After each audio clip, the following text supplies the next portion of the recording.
us. Yo. I think he's picking up. Pick it up. Yo, what's good? I'm chill. I'm here. Dadswithorder, and I'm here with. Lenny Earl Cash, live and direct. You here, right here by Union Square. You know what I'm saying? Vibing out in New York. You know what I mean? Get a nice summer day here. You know. Let's get it chill. What's good? It's good, bro. How you doing? I'm here, man. What's your vibe for today? Just here to talk about a couple things. I'm here with Dads with Order. Shout out that whole podcast out there that got going on. Shout out New World Podcast. You know what I'm saying? We definitely should do a collab podcast one time. I'm gonna look out for that. Like a watch party maybe almost. Shout out Gabe.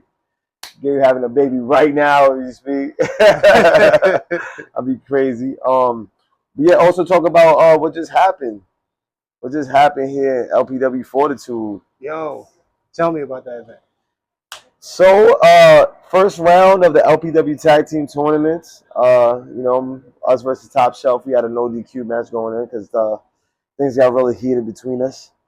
So we had to, really, end that feud off with a bang. And Top Shelf brought it. I'm not gonna lie, that was one of the most toughest battles I had up to this point. But right after the match, we get sidelined by these two bozos. That was wild. What's it? The Kelly twins. Okay. Kelly twins, like, come on, man. Y'all really want to make a name for yourselves? Come face to face as a man. Don't come around here and just hit people from the back. Like, what's wrong with you? Like, that's not honorable. That's not what a champion does. So we got sidetracked. They hit us with a couple good shots, but I'm still here and I'm still standing. And I'm ready for that next round, whoever they throw our way. So it's gonna be a crazy August 15th come Inferno LPW. Okay. It's gonna be crazy. But you also are a father? A father to be, yes. I have a baby girl on the way, my man, for sure. Yeah. How many months is your wife or your sister? Yeah, well, about to be wife. Okay. Honestly, she is 36 weeks come tomorrow. Yeah, 36 weeks. Yeah. So we right there at the finish line. All the appointments I was able to make, we're documented, we're good. Baby hit all focal points, what's it called, landmarks. Yeah, she hit all that.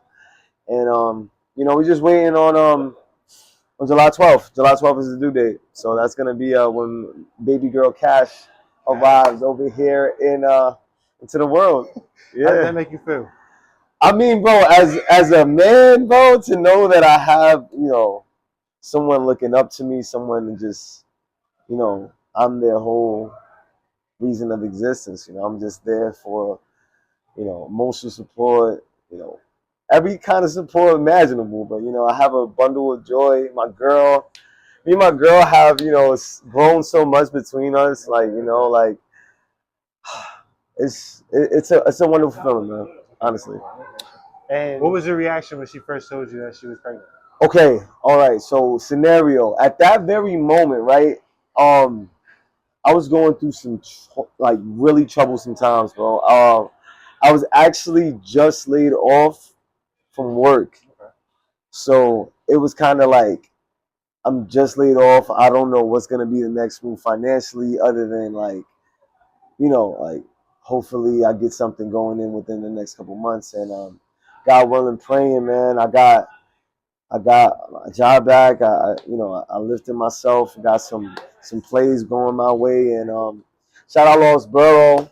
Lost Borough came through with a co-sign for me that helped me tremendously with my presence within my town, within my people, and my community. That's another big thing that I want to focus on going into this year is just the presence of Lenny Earl Cash within the wrestling community, within the food community, within all kinds of communities. Like, I just want my presence felt here in all different kind of media spaces, Okay. So now you brought up Lenny Earl Cash. Yeah. Tell us, who is Lenny Earl Cash? So to break down the name, right? Like the name of Lenny Earl Cash, right? Like, boom. Lenny is my actual name given from birth. Shout out Mama Cash. Shout out Mama Cash. You know what I'm saying? So that's an actual piece of me. Okay. Earl is signifying Earl Simmons, which is DMX, right? R.I.P. Shout out Shout DMX. out DMX, and that's where I'm from. I'm from Yonkers, Respect, Lost respect, Borough. respect, So respect, respect. that's the tie-in to Earl, and then Cash is what we do this all for. Like it's a business at the end of the day. It's a wrestling business, give and take. You know, Cash is what I stand for. What I'm in this business for as well, to make top dollar, to make bank, to make an actual statement with my wrestling and my business sense. So that's another reason why I go by the name of Cash is the business aspect. Okay, so how do you differentiate Cash and Lenny? Okay, I mean, like once you get into the square circle, right? Um, that's just you turned up to 10, Okay. and that's kind of like where I'm at with when I become Lenny Earl Cash in the ring Okay. compared to when I am Lenny, talking to you right now.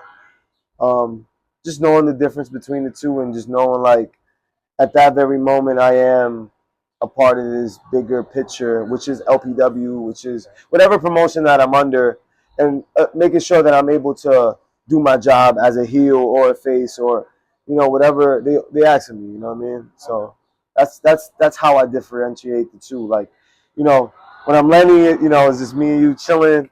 But when I'm Lenny Earl Cash, it's another amplifier to who is Lenny. Okay. Yeah. Okay. And how long you been doing? How long you been in the wrestling business? So I've been wrestling now. I want to go almost 3 years. Okay. It's been a crazy journey up to this point.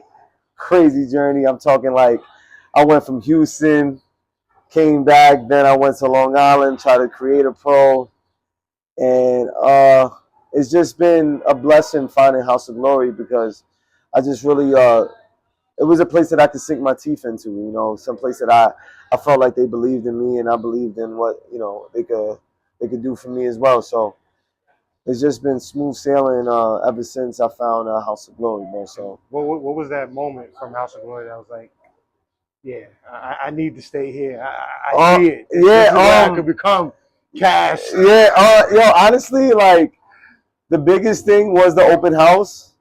Getting the feel of what an environment will be like there. But then once I had my first class, God damn. Once I had my first class and all that, I began to understand the culture of what it is to be from House of Glory, and the discipline of understanding what you're doing, and learning your roles, learning your bumps, your chaining matters. A lot of people out there in the independents don't like chaining, because I feel like it's like a lost art nowadays in wrestling, and I feel like with chaining it could like really bring out a lot in a character, because it's just the basic of good shine in the starts. But other than that, yeah, man, it's just been a blessing just finding a home to of wrestling, which is House of Glory for me. The teachings from day one stuck to me, and it's really good knowledge. Like if you really want a really good basis of wrestling, House of Glory is where you find it, honestly. What was that first night like when you got home from House of Glory and it's like, damn, I did this. Yeah, the open house was it for sure. Because also in that time I was being in a recording of Isaiah Cassidy, which is an AEW superstar from House of Glory.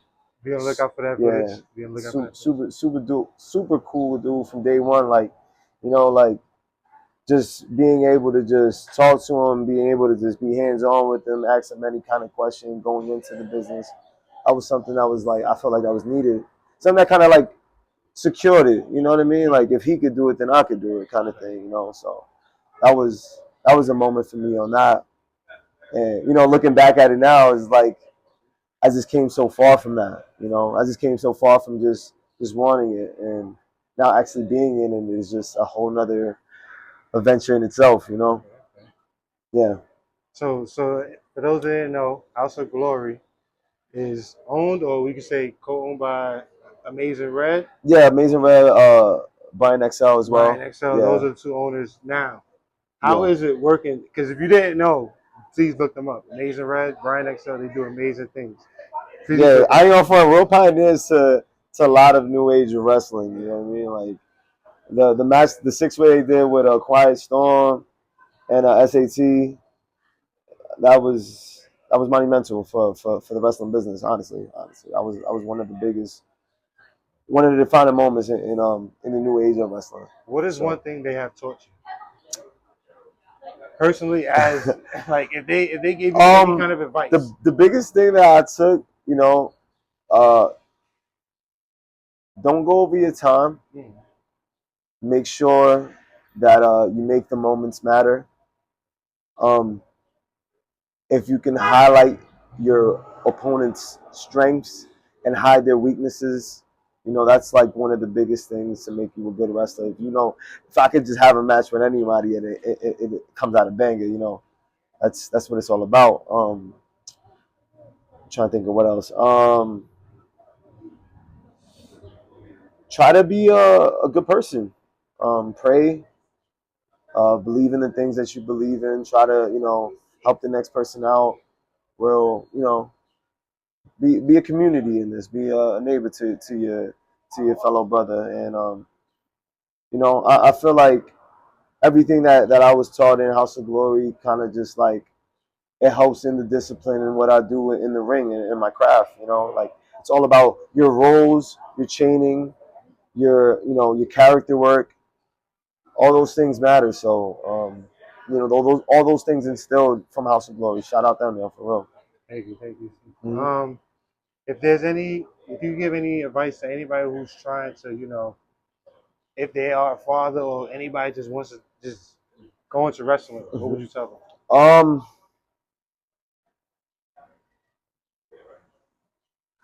Don't go in this for yourself. Go in this for the experience. Go in this for understanding that this is a bigger thing. But like the wrestling business doesn't owe anybody anything. It doesn't owe anybody anything because at the end of the day, it's about these fans. It's about what we're doing this for. I give my body for the people. You know what I mean? Like that's why we do this. So, um, if you really want to do that and you really love the art, give it a shot. House of Glory is a great school. It's Battle Club Pro, Creator Pro. I mean, granted, I feel like you gotta fit in where you get in, but try everything out in the tri-state. Wrestle Pro has another one too. In Jersey, trying to think of East Coast Pro Wrestling. There's so many different kind of World Wrestling Extreme. I'm trying to think of all the spots that I come around. But everybody that's out there, in the tri-state, just giving out good wrestling. Just try to make something out of yourself. Just instill discipline, instill commitment. Commitment is one of the key things in this. That's how you know we in New York, bro. Yeah, we getting the That's sound. It's like it is what it is at this point. Like I'm like, it is what it is when it comes to just trying to talk in New York. It's a New York vibe over here. That's what's happening. What is your dream match? Dream match. I mean, that could still happen. Dream match that could still happen. Not even still happen. You could just say like anybody. Like, you know what? Like if he didn't retire, Sting. Like you know what? If I do this match, I'm retiring because I'm good. Yeah, I mean Sting. Come on, bro. Active wrestler. Like I know. I get that's like that, but that's just one of my favorites going up. You know what I mean? Shout out to Sting. Shout out Sting. As of right now, I could just. I want to say for real in the E, give me Seth Rollins, bro. Sheesh. Seth Rollins is like one of the most gifted, athletes that we got as a wrestler right now, and like with his storytelling too, like and he puts it on. You know what I'm saying? He dripped up, dripped out. Know what I'm talking about? Like you know what I mean? So You know, he just wrestled in some coppers. Facts. You know, facts, shout out facts, Seth with the facts, coppers, bro. facts. Like, come on, that was just drip God out here. that was a really good one. So, Seth, I think would be my one of my mains. Sami Zayn. Okay. I think that would go crazy. And Kenny Omega. Respect. Lenny versus Kenny, man, for sure. Lenny versus Kenny. Yeah, You on the that'll lookout be crazy. for that will go. That will, because I seen him. One of my first, second wrestling events I went to, AEW Grand Slam, Kenny Omega versus Daniel Bryanson. They ended it in a draw. That was one of the greatest matches I've seen live. Like, honestly, so shout out Kenny and Daniel Bryan for that moment, man. I'll never forget it. It was in Astor Off, Astor Off studio, Arthur Ashe studio. I'm sorry. Arthur Ashe. Arthur Ashe studio. Stadium. Crazy event. So shout out them for that. Okay, so yeah. I know you probably heard about this list going around Mount Rushmore of wrestlers, right? Yeah. We're gonna do it a little differently. Okay. Give me a Mount Rushmore heels of all time. Okay. Triple H. That's cool. Triple H. Respect. Let's go. Okay. Lavish and Rick Rude. Crazy. Different. Okay. I know I'm gonna get heat for this. Hollywood Hulk Hogan. I knew it. You know what I'm saying? Hollywood specifically though was kind of like, bro, for the time in that era. An interview. Yeah, my bad. But yeah, fuck Hulk Hogan though. Shout out Cheeky Baby. But yeah, he was a great heel. And we got one more heel. Oh, Randy Orton, bro. Come on. That was come on. The Apex Predator. Randy. Apex Predator Randy. Punting niggas? Yeah, that was a time. Okay. That was a time. And what about your top five Mount Rushmore faces? Okay, face, Crow Sting. Okay. Razor Ramon. Okay. Stone Cold split face The Rock. Cause it's kind of I feel like that's Batman Joker. I said this before. Hopefully you get this comparison. Yeah. They like the Tupac Biggie of wrestling. Yes. You don't put them. Yeah. It was in its own. It was its own right. Yeah. And then one more. Taker. Respect. Taker. Yeah. Taker as a face. I mean, dog. Yeah, he was scary at first, but Taker as a face. I'm talking probably Teddy Long Taker. Okay. When you going against the Undertaker now, brother. That Taker, yeah, when he was yoked up, that was a great Taker. So shout out Teddy Long, man. Right. I love to meet Teddy Long too, man. That's a cool dude. Right. So what's next? What's next for Lenny Earl Cash?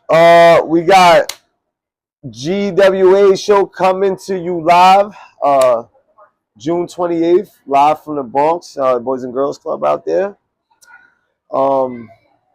Also, we got LPW Inferno, August 15th. You know what I'm saying? And before all that happens, my baby girl into this world on blessings and yes, everything. Man. Everything. And that is happening July 12th, due date. So before or after. So let's see what happens with that. You know, Dadswithorder, your boy Lenny Earl Cash here. You know, we here, man, live. Respect, bro. For sure, bro. You know the vibes. Appreciate. Yeah. Out.